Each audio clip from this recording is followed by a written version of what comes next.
Big story out of California is making national headlines, but taxpayers there may want to know what's happening at the California State House. Welcome back to the States. I'm Greg Bishop.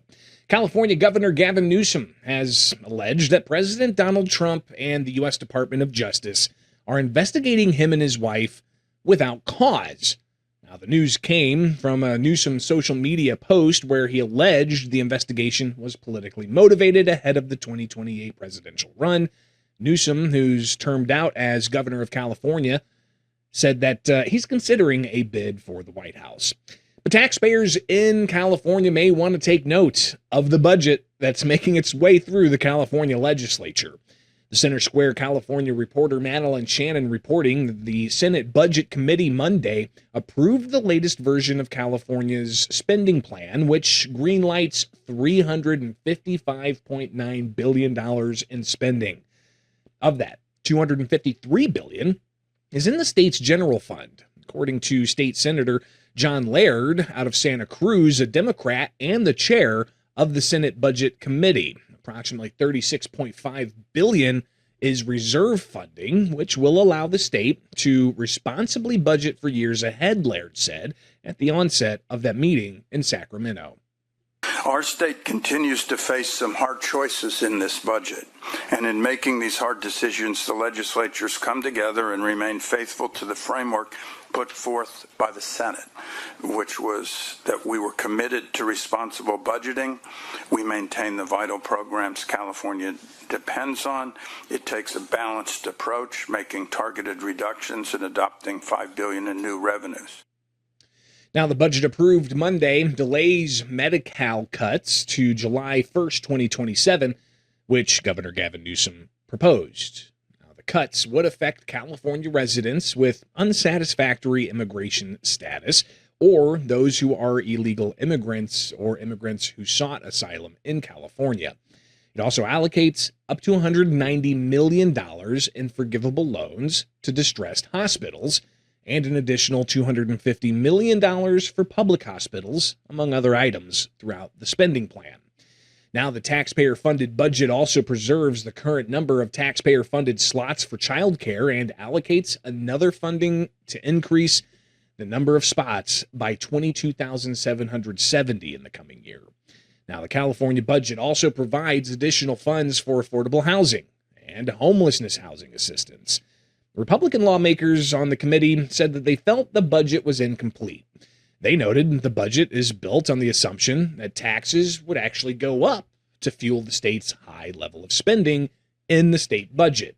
Here's California Republican State Senator Roger Niello. I'll repeat, as I have my entire time since I've been back in the legislature, following the lead of the advice of the ledge analyst, that the only way out of our structural deficit, which still exists, is to do the hard analysis of the efficacy and realistic sustainability of select spending programs. That hasn't been done.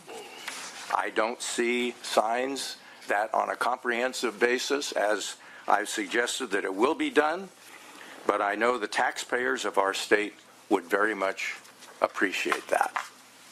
Now, the latest version of the budget cleared the Senate Budget Committee weeks after the legislative analyst's office projected a nearly $17 billion deficit, even with the governor's attempt to present a balanced budget for his last year in office. Now, Newsom's May budget proposal advanced solutions to close the budget gap, including limiting business credit use, taxing software, and taxing managed care operations. Now, according to a May 19th story at the Center Square, the Golden State still remains in a multi-year budget deficit despite higher-than-expected revenues, mostly due to planned spending exceeding revenue growth. The California State Legislative Analyst's Gabriel Pettick, he shared some thoughts to the committee yesterday in Sacramento. resources. So in total, there's about $8 billion in additional resources under the legislative agreement relative to the May revision. And with that, the legislative package makes some different spending and budget choices. And so as a result of that, even with the higher level of resources, at the end of the day, the budget condition is broadly very similar to the budget condition that we saw in the May revision. Now, after its passage by the Senate Budget Committee, the bill advanced to the Assembly Budget Committee. And while California continues to advance their budget priorities, taxpayers in Pennsylvania, they're still looking to get details on how the state plans to spend their money in the coming budget. Pennsylvania counties last year lost millions of dollars, and domestic violence programs in the state laid off workers, some of whom were never returned to their jobs, as a result of state leaders missing that budget deadline by 135 days. Now, this year, as the team from the Center Square is reporting, the June 30th deadline for that new budget is just 2 weeks away. Few specifics have been mentioned publicly about any kind of closed-door negotiations between Republicans and Democrats in that divided assembly. Those who got burned last year said that they hope the fact that many lawmakers and the governor are up for re-election in 2026 will grease the skids, so to speak, toward an agreement. Now, lawmakers and the administration of Democrat Governor Josh Shapiro, they blew through the June 30th deadline last year, even though there were optimistic statements made near the end of June. And that $50.1 billion budget bill, it wasn't signed until November 12th. And in the meantime, billions of dollars in payments to school districts and counties across the state were withheld, and employees in various fields were furloughed.